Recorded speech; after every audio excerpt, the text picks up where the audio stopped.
Hi guys, I hope everyone's doing okay. This video is the second part of the things that you need to do as a physio student. So in the first part, I'd spoken about things that you need to do when you're in your third year, final year and in your internship. This one is the most asked question to me on Instagram, that what are the things that you need to do as a physio student when you are in your first year, your second year. There's a lot of confusion, there's a whole lot of new subjects, where to start studying from, how the exam's going to be, how can I score better marks and all of that. So I'm going to try to answer a few questions here. These are the things that I did when I was in my first year and second year, and I hope these tips help you guys as well. So let's just not waste time and let's just dive into the video. I'll try to tell it as a story as I did it in the last part. I hope this helps. So, when I was in my first year, obviously, like everyone, I was very confused that what subjects I'm supposed to study, which subjects I'm supposed to start first. And I still remember when we were in our first 2 3 months of first year, the only thing that was taught to us in the first 2 3 months was what is physiotherapy. I am never going to forget that question. Is everyone had a different perception about what is physiotherapy. Every other staff used to come and then they used to teach us the same thing, what is physiotherapy. After a point I was sort of bored because I thought, is the entire course about learning just what is physiotherapy, or are they actually going to teach us the other subjects as well? Now, most of the subjects are common around all the first year medical students, which are your anatomy, physiology, biomechanics, biochemistry, psychology, sociology. I hope I'm not missing anything. Yeah, all the subjects. Now, in some universities, it changes as well. In some universities, students they study exercise therapy part one and part two. So, part one is done in first year, and part two is done in second year. But I studied in Rajiv Gandhi University, so we had anatomy, physiology, biomechanics, biochemistry, psychology, and sociology in our first year. And then in second year, we had our subjects like pathology, microbiology, pharmacology, exercise therapy, electrotherapy. These subjects we had in our second year. So let's start with the first year. What I did when I was in my first year, after all the confusion, was that I started studying with anatomy. I don't know why, I just felt like if I start studying with anatomy, I think I made a good decision. And I would suggest you guys also that if you're confused where to start studying from, start studying from your anatomy. Start studying from bones, muscles, your nerve supply, your blood supply, functions of your muscles, and all of that. Now, one of the most important things that I tell everyone, every student that who attend my classes and everything also, is do not try to memorize anatomy. If you try to memorize anatomy, you're not going to remember anything. And first and foremost thing, put it in your brain, no one knows everything. Even though if I'm teaching also, there might be things that I might still not know, and I would love to learn it from other people, and then you guys might not know a lot of things which I can teach. So no one can know entire things, but there are certain things that you need to know as a physio, that where you're palpating, which muscle you're palpating, what is the function of that muscle, where is the origin and insertion of that muscle. Now, I'm not saying that you have to remember exactly this is the anatomical point from where your muscle is beginning and where it is ending. Like, let me give you example of our supraspinatus muscle. So it originates from your supraspinatus fossa and it inserts onto the greater tubercle of the humerus. If you can't remember the exact anatomical point, at least try to remember that where can you palpate that muscle in your body. Now you know supraspinatus fossa means above the spine of scapula. So now if you palpate, you know, okay, supraspinatus muscle is going to be there and it is coming somewhere and attaching onto your humerus. At least have that sort of a basic knowledge and don't be just blank that, okay, I don't know where the muscle is going and I don't know the function of the muscle. That is the first thing. Second thing, always draw and learn anatomy. This is something that I did, and this is something that I advise all the students that I'm teaching currently. Is I make them draw the bones. When you draw, your brain remembers better than when you try memorizing things. So always draw the bones and try to label the parts of the bones on your own. The more you practice this, automatically you'll understand all the parts. Third thing is, when you're studying bones, always do a group study. If you do a group study, if you don't know something, your friend might tell you, and if your friend doesn't know something, then you can help. And if you have a bone set, if one person has a bone set, few people can like sort of share it. You can make a group and you can do a group study. I did sort of like not group I can say, but because I had one of my friend and one of my sister and everything, so we studied together. So always try, if you have two or three friends also, try to study in a group so that you get to learn better. You can sort of quiz each other. Okay, tell me what is this part called as in the humerus, or what is this part called as in ulna. You can quiz each other. So always try to study in a group. That's the next thing. After this, I would say, once you're okay with all the bone parts and everything, you're able to identify which part of the bone it is and all, go to your muscles. Learn how to palpate the muscles. Learn what is the functions of that muscle. Learn what is the nerve supply that is going through that muscle. It is very, very, very, very important. Again, you can learn all of this by just drawing the attachment and the insertion. You don't have to be like a very good painter or something, or an artist. Just draw the way that you understand. Every time you draw things, you will understand better. I was at this stage, I will be very honest here, when I completed my first year, even though I started with anatomy and everything, I didn't know how to study, and there was no one there to tell me also like how you're exactly supposed to study. So I started memorizing things. That okay, I was, my only focus was I have to clear the exams. And obviously when you're in your first year and all, your focus is only like, I want to clear the exams, clear the exams. You're so stressed that you forget about the fact that okay, after clearing the exams, after that what? After that you still have to know anatomy. Now anatomy is not gone. It's not like a school where okay, we did certain subjects in our school, we studied some biology, some physics in our 7th standard, 8th standard. Now that subject is gone, the topic is gone, now we're not going to study that anymore. No, it's not like that. You're in your bachelor's now. Everything that you're studying in your bachelor's, you have to use it lifetime. So that's why make sure that when you're preparing for the exam, you understand things as well. When I finished my first year exams, when I went to second year, our observationship in the OPDs and everything started, and I realized that I don't know anything. I am not really understanding where to palpate, like what to do, which muscle is where. That's when I started drawing.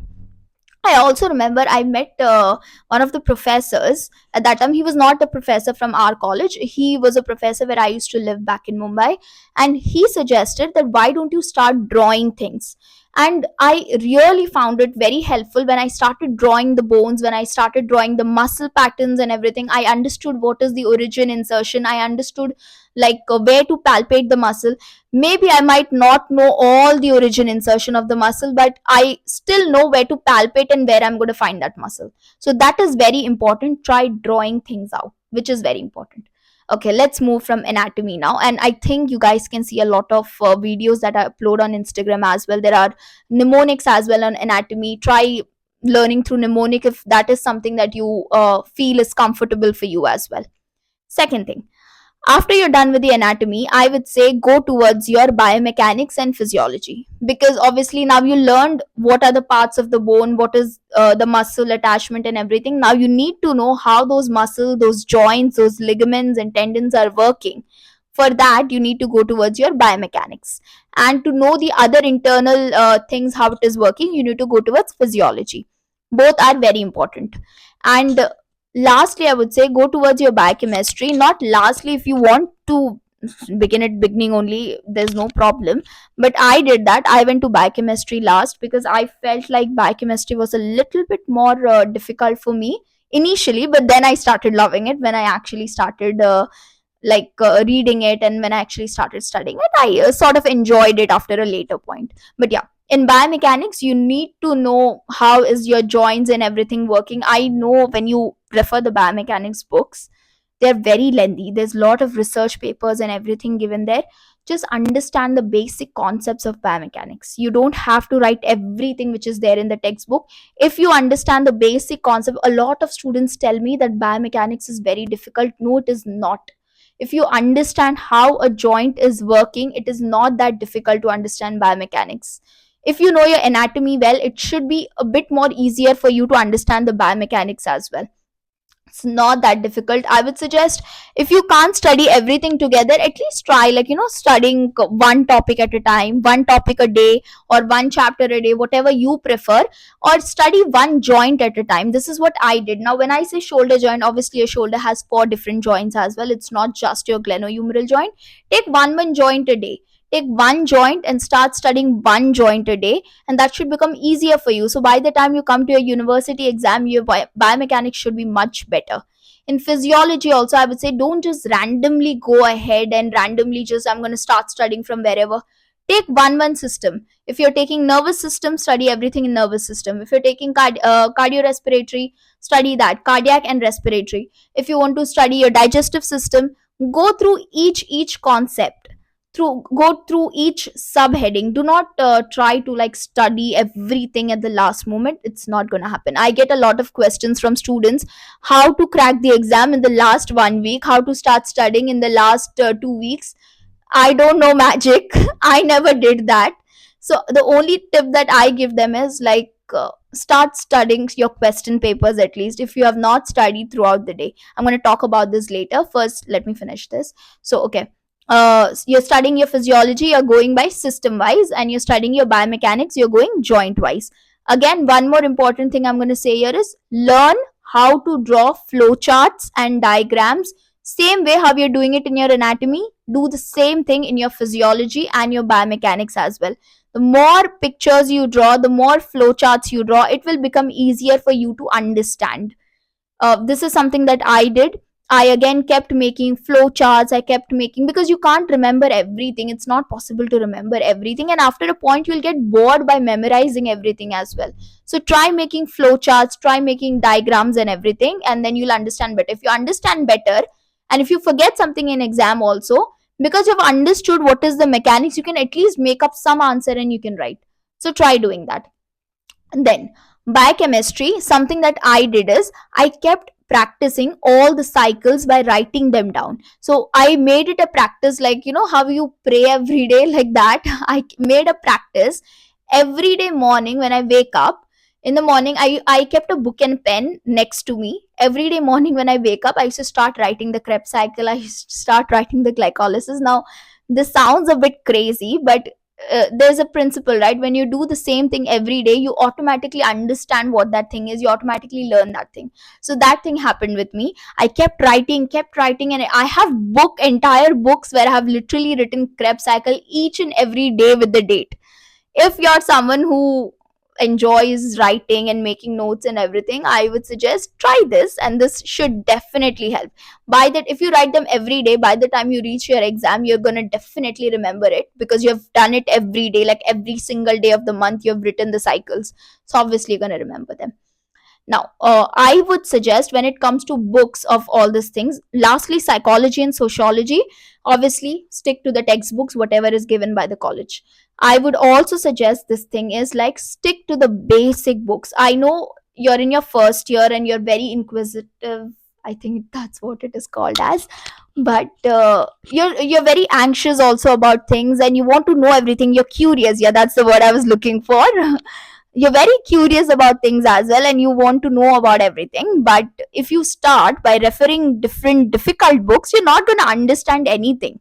I did that mistake. I listened to my, like, a lot of other people, and they kept suggesting, this book is good, that book is good, refer this book. You don't need multiple books. Initially, you need one book. Take one book, find the one book that you feel is easier, which you can understand. I'll tell you one example. When I was in my final year, okay, everyone sees the Susan Sullivan book when they're in their final year. I love that book, by the way. But when I saw the recent edition of Susan Sullivan, I was completely confused, because the recent edition of Susan Sullivan has a lot of research paper and everything. And at that point, I don't know, I was very confused looking at the book, and I couldn't study anything. What I did is, I went to the third or fourth edition of Susan Sullivan, which I felt was so much easier to understand. It was, things were written in such easy way. Susan Sullivan is a neuro book, which you will see in your final year or third year whenever you have your neuro. So like that, each book has a different edition. It doesn't matter which edition you're looking at, as far as you're understanding whatever is written in the book, try using that edition. Use one book at a time. Do not go ahead and keep looking for other multiple books. You can do that in the future, but not at this point of time when you're completely blank and you don't know anything. BD Chaurasia is the basic book that everyone refers for your anatomy, and it's fine. You can just use BD Chaurasia. There is no problem in using BD Chaurasia. It is one of the easiest book to refer as well. Just because everyone is using multiple books, it is not going to put you back. First, learn your basics. After that, once you know your basics, you can go ahead and you can refer multiple books, your Gray's Anatomy and everything. You can refer, but like knowing your basics is very important. So do that. Stick to your basic books, which is given by your college and which is suggested by your professors. Do that. Another thing, now let's talk about how to prepare for the exams and everything. Again, I know we want to, first thing is that we want to clear the exams. We don't want backlogs or don't want to write supplementary papers. Is I would suggest, if you're someone who's starting to study everything from the beginning, like I'm not saying that I used to not study everything from the time the year starts. I used to majorly study from last 3-4 months is the time when I used to study, because I don't know, I felt that was enough. Not enough, but I think I was more into so much of extracurricular activities and everything, and I wanted to do everything, the literary programs, dancing, and this and that and all. So I used to always study the last 3-4 months. And if you're someone, I won't say that do that. This is something I did. But if you want to study from the beginning, it's a very good thing, and you can actually score really good marks when you are studying from the beginning. It was something that was comfortable for me, and I felt that with my level of knowledge and everything, I felt like last 3-4 months was okay for me to even study. But that doesn't mean that I used to not open books at all in the uh, like in the from the beginning of the year. I used to make a lot of running notes when I am in the class. This is something that I think everyone needs to do. You need to make some running notes when you're in the class. If you think the lecture and everything is, I know sometimes you feel bored when you're in the class and you're not understanding after a hectic day and everything, but if you can make running notes, it is definitely going to help you at a later stage when you are not understanding anything. And when you go to the running notes, there will be multiple points that you can actually mention in your exam paper as well. That's why making running notes is very important. At that point of time, if you're not understanding also a lot of things, whatever you're understanding, just make running notes out of it, and later on it will help you. Because I did that, and then later on it becomes easier for me to, like, somewhere here and there I had a memory that, like, okay, I had made a running note and I had written this and that, and those small points always helps you during the exams. Okay, now let's talk about what to do in the last, like, 3 4 5 months if you're studying. Now imagine that you started studying in the last 4 5 months. First thing I would suggest is, if you have studied everything and if you are clear with your basics and everything, then start studying your question papers as well. If you have not studied your basics also, and if you're in the last 1 2 months and you don't know what to do, take your question papers, because that's the answer right now. In the last 1 2 months you cannot study the entire syllabus, and for those people who have studied the entire syllabus, you can still refer to your question paper. It will be like a practice for you. Let me first talk about the people who have studied the entire year. Now imagine you have studied the entire year. Now this is the last 3 4 months before your exams. Take the last previous 10 years of question paper, go through the questions and see, is there something that you have not studied. If there is something that you have not studied, start studying that first, because the rest of the things you have already studied. So start studying the things that you have not studied first. After that, make a list of all the questions which have been, now this is something I did. I took a notebook and I made a list of all the questions that were repeated year after year. Now this question is repeated year after year. Now these are the new questions. Now first you study the questions which are repeated year after year, and then you can study the things which are not repeated very often, maybe like once or twice it was repeated and after that it was not asked, but you have to study everything basically. So, because I told I studied in the Rajiv Gandhi University, our paper pattern used to be, first we used to have 10 marks question. So you have to write any two 10 marks questions. Then we used to have 12 5 marks questions. There were options in it. And then you have to write 12 answers for 12 questions, which are 5 marks. And then we used to have 10 2 marks questions. Now this part is very, very important, okay? The 2 marks question, this is where you can score your marks. always study all the 2 marks questions that you have seen in your past papers. It is usually a lot, most of the time it is repeated, and if you're someone that who has this type of question paper, I would suggest whatever 2 3 marks question you're getting, you can score completely in it. So prepare all the 2 3 marks questions. What I did is I prepared like a book in which I had written all the questions of 2 marks questions, and I had put the answer along with, like, question and answer for all the 2 marks, so that it becomes easier to revise as well at the last stage, because here is where you can actually score. So in the last 10 years paper, whichever 2 3 marks questions are there, prepare all of that. Next comes your 10 marks. For your 10 15 marks question, where you have to write, now for you it might be like 15 marks question, you have to write 2 questions, 10 or 15 marks, make sure to write at least 7 to 8 pages of that answer. Now, how do you do that? Obviously, it's going to be a very big question. So, obviously, start with an introduction, put diagrams into it, put flowcharts into it. Always remember this thing: how easier you make it for the examiner to correct, that much easier it will be for him to give you marks as well. So, you make it easier for him, he will make it easier for you too, and he'll give you marks. So, put diagrams. The more diagrams you put in your like in your answer sheet, better. Put flowcharts. Even though you're explaining the entire answer, do explain. It's not like because you're drawing a diagram and you're putting a flowchart, you're not supposed to explain the answer. No, that's not the thing I'm saying. Put the diagrams, put the flowcharts. Along with that, you explain the answer as well. And always write your answer in point wise. Do not make like huge paragraphs and paragraphs, which is difficult to read. Always put pointers and write your answer, which will be always useful for you. Next, let's go to your 5 marks. Now you have to write 12 questions. You have to be very, very fast when you do this. It's because a lot of times I've seen students where they don't get time to do this. So what I used to do is, like, you can start the question paper from wherever you want. You can start by writing 2 marks first. You can start by writing 10 marks first. I used to start by writing 10 marks first. Once you're done in that, only your at least 1 hour will go in writing 2 answers of 10 marks. After that, if it's a 3 hour paper, then first 1 hour you're dedicating to that. After that, for 2 marks question, you should not take anything more than 15 20 minutes. That's it, because 2 marks are very easy. You just have to write like 4 or 5 lines about that answer, so it should not take you a lot of time as well. 5 marks is the one where you take the maximum amount of time. So as I said, 1 hour goes in 10 marks question. What I used to do is, rather than taking 1 hour in 10 marks question, I used to keep 20 minutes, 20 minutes. And if I think that, okay, no, this answer is very big, then maybe 25 minutes. At least in 40 45 minutes, in 45 minutes minimum, that you should be done with both the 10 marks answer. Once you're done in 45 minutes, both the 10 marks answer, if you want, you can leave some pages for your 12. Now, for 5 marks question, you can write like 2 pages, 1 or 2 pages of answer is needed. At least minimum, if you don't know anything, minimum 1 page is needed. I would suggest, I used to write like 2 pages, but if you don't know anything, that at least cover 1 page of answer.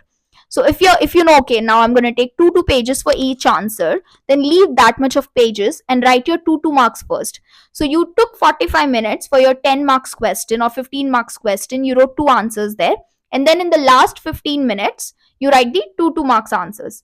Now your 1 hour is done. You still have 2 hours now. In 2 hours will be required for you to write 5 marks question, because you're writing 12 questions there. 12 answers to the 12 questions there. So 2 hours is like good amount of time. What I used to do is, like, I used to not take complete 2 hours. I used to take like 1 hour 45 minutes, and the last 15 minutes I used to keep like to check whether I've written everything or not.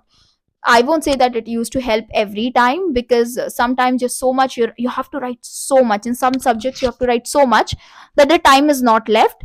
But always make sure that you're managing your time correctly. That is the most important thing here, because your answers are going to be very big. So make sure that you know how to manage your time. This is something that I did. I think it should help everyone as well. Take a note of this, that in 10 marks or 15 marks, 2 questions, I'm going to finish in 45 minutes. Rest of the 15 minutes, I'm going to give to 2 marks question. In 2 hours, I'm going to take 1 hour 45 minutes for the 12 questions of 5 marks, and the rest 15 minutes, I'm going to check my paper. Very, very, very important. try using this time management strategy. Other than this, I would other thing I would suggest is, once when you're done with your exams and everything, make sure to learn your practical exams, which is again very important. It will help in the contribution of marks. A lot of times what people do is they think, okay, now theory exam is over, now I don't need to study. No, practical is equally important. You have to pass separately in practical, and you have to pass separately in your theory exam as well. So give equal importance to your practical and your viva exams. Again, when you go for your viva exams, make sure to study all the 2 marks again, because a lot of time what this examiners they do is, internal or external examiner, they take your question paper and last 10 years of question paper, and whatever questions have come in 2 marks, they ask you the same questions in your viva.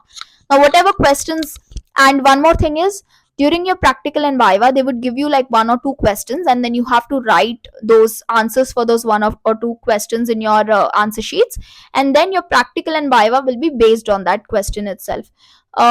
Let's take an example now. How we had, like how I had my anatomy exam was, we had to first, we were given 5 different organs, and then you have to write like four, I think 3 or 4 sentences about each organ. You have to identify the organ, and then you have to write 3 or 4 things about that organ.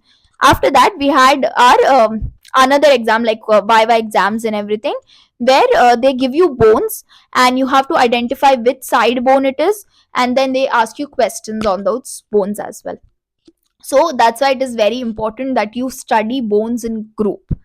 This is how your practical exam, usually anatomy practical exam, goes. In biomechanics practical exam, again there's a, they'll ask you to identify the ligaments, they'll ask you the functions of the ligaments, they'll give you like they gave me the hip joint, they gave me like a mannequin thing of the hip joint, the plastic thing which comes, and then they asked me to identify the ligaments in it, and they asked me to like tell me the functions of the ligaments and all of that.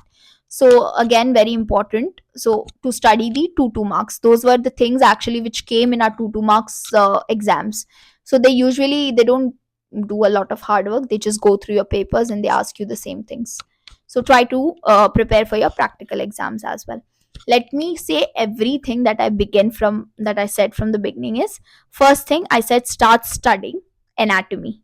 Anatomy is very important. Start with knowing your bones, how to identify which side bone it is, and always study anatomy in group when you're studying bones. Rest of the things you can study on your own, but when you're studying bones, try to study it in a group.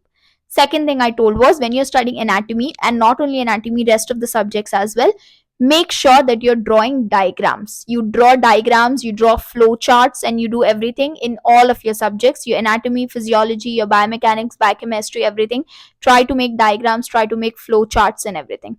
Next thing I said is, even if you don't want to study from the beginning of the year, make sure to make running notes in your classes. Attending classes are very important. It might feel at this point of time that it is boring and it's not going to help. That's not true. It will definitely help you, because how boring the lecture is also, you're going to get some information from that lecture. Even if it's a ppt also, you'll get some information from it. Just make running notes of whatever you understand. Fifth thing was, I told about the exam preparation, that you have to take your 10 previous 10 marks 10 years question papers and start preparing all the questions that have been repeated, and all the questions which are not repeated also you have to study. Most important is, you're going to score your 2 marks, so make sure you don't lose marks in that 2 marks questions. Prepare all the 2 marks questions that came in last 2 years. These are some of the practical tips that I did, which helped me. I hope this helped you guys as well. I will try to make an another video on the same topic, that very specific things that you can do in each subject as well.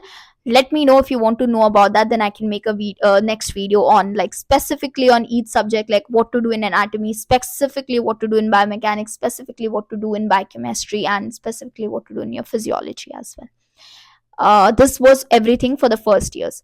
For second years, now you have exercise therapy, you have electrotherapy, you have pathology, microbiology, and pharmacology. Again, follow the same tips when it comes to exams. 10 years question paper, study your 2 marks, study your, and follow the same time management strategy also when you're coming in your second year as well. The only thing which will change here is, Let's take exercise therapy. Start again, I would say, start by studying each topic. Everything you're not going to be able to study last. I have seen a lot of people who don't know how to take range of motion using a goniometer, who don't know how to measure the mmts. These are the practical skills that you need even when you graduate as well. So very very important. Know from the beginning how to use your goniometer, know how to take the mmt of the muscles. I know nowadays a lot of people use a dynamometer as well, and mmt is a very traditional method of knowing the muscle strength. But practical point of view for your exams and everything, and in the future for assessment also, if you're someone who doesn't have a dynamometer, your mmt is going to help you. So make sure these two things at least you know. Third thing, study about all your postures and everything. What are the different types of postures, like your kyphosis, scoliosis, your lordosis. Learn about the different types of postures. Learn different types of positions. That is also very important. Positions, as when people don't know what is crook line, don't know what is quadruple position. So those are the different positions that you learn in exercise therapy. Learn the different positions that is there in your exercise therapy as well. Learn your PNF method. Again, practically very important treatment to this. Learn the PNF techniques, like your hold and relax, your reciprocal inhibition, and all of those things. Learn about your stretching techniques. Learn what is the physiology behind the stretching. Learn joint mobilization. These, the topics which I'm saying right now, are all the practical things that you're going to do with your patients. So range of motion, MMT, stretching, posture, PNF, joint mobilization, very very important. Try to learn all of this in your exercise therapy. I think most of the people use Dina Gardiner, or they use Carolyn Kistner for exercise therapy. So try, you stick to your basic books, please. Stick to every basic book and try doing that. When it comes to electrotherapy, go current wise. First learn all the low frequency current, then your high frequency current, and then you learn your ultrasound and all of that as well. Very in this point of time when you're doing electrotherapy, for practicals, it will be very important for you to know which muscle you're palpating and which muscle you're stimulating. Very very important. They might just tell you in the practical exams, you know what, stimulate the scapular muscles. You should know what is the point where you're going to stimulate your each muscle. If you don't know where the muscle, if you don't know where to palpate the muscle only, where are you going to stimulate the muscle? That's why it is very important. As I told, for first years in anatomy, you need to know where you're going to palpate the muscle, because it is important to know that, so that you can stimulate that muscle in your electrotherapy exams. Other than that, electrotherapy is not that difficult, I would say. You just need to know the basic things. Again, stick to the basic books for electrotherapy as well. Pharmacology, pathology, and microbiology is something that is a lot of people find difficult. In this, what I did is, I used a lot of mnemonics. I used a lot of mnemonics when it comes to pharmacology, when it comes to your pathology and microbiology, because it made it easier for me to learn pathology, microbiology, and pharmacology when I when I use the mnemonics. So try using as many mnemonics as you can. You can make up your own mnemonics, even that is important. Make notes. That is very important. This is something that I did. I had a book, a different book for each subject, and I was very crazy about making notes. I don't know why, because I felt like it helped me. So throughout the year, even though I was not studying completely, it was not like that I was out of touch from my subjects.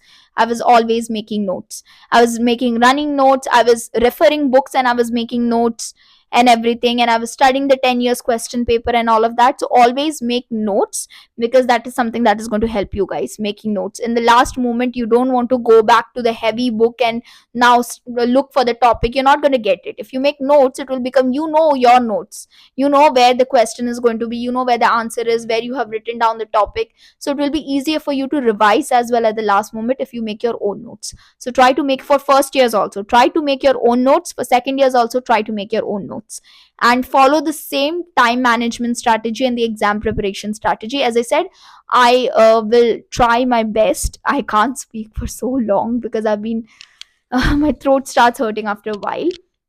I will try to make another video on each subject as well. If you guys let me know if you like this video, then I will try to make another videos on each subject and exam preparation and everything as well.